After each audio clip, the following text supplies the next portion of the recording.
Hey, I'm having a great time. Mark Twain's a great author. Great literary devices throughout the adventures of Tom Sawyer.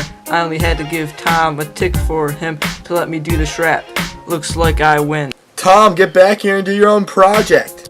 The fool, I had gone to swim. Don't want project or school, I'll go where my whim takes me. Hey, there's Huck Finn, I'll play with him. It's a double plus win. I'll tell you about my life and Twain's intended themes. Like the society is full of hypocrisy. When me, Huck, and Joe went to Jackson's Island, everyone thought that we had died. We were glorified for all the mischief we made, and everyone sat down and cried. A similar thing happens later in my book with a man whose actions everyone mistook. Muff Potter was a drunk, but kind and nice, and always helped the kids tie lines and mend their kites. But then one day, Injun Joe killed a man and blamed Muff for the deed, for he was drunk and unaware. The village hated Muff, forgot all the good he'd done, and never once questioned Joe. Muff's life was all but done. But when Tom saw the murder and he testified, Injun Joe fled and Muff was commended. Later in the book, Injun Joe dies, lost in a cave, no food, no light.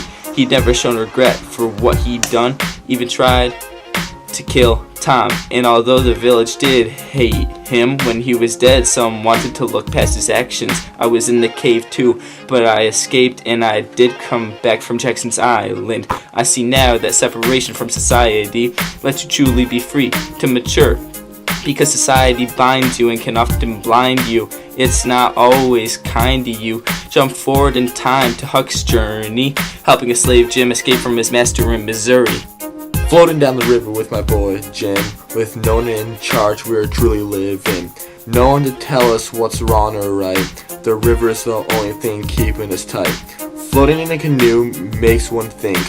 All these ethics and morals are finally coming in sync. Doing right is doing wrong in the eyes of society, but with separation my morals from outlaws still here to guide me. Back in St. Petersburg, money was everything, but when cruising on the coast there is nothing to boast. Surviving happily is the only necessity. Friendships and disguising is the only reality.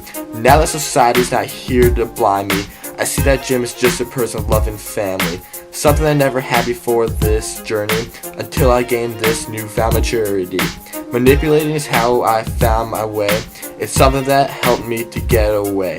Now that I'm free from the chains of society, I can think for myself to be truly mature. Though I may not be what others want me to be, I still know I'm realer than reality. And mentally strong are those who look down on me. Tom and I are the dream team. We represent Mean Street. We are tougher than tough and rougher than rough. When things get chippy, we get risky. With our eye on the prize, we will conquer, divide, and scrutinize. The mess we make is the best mistake.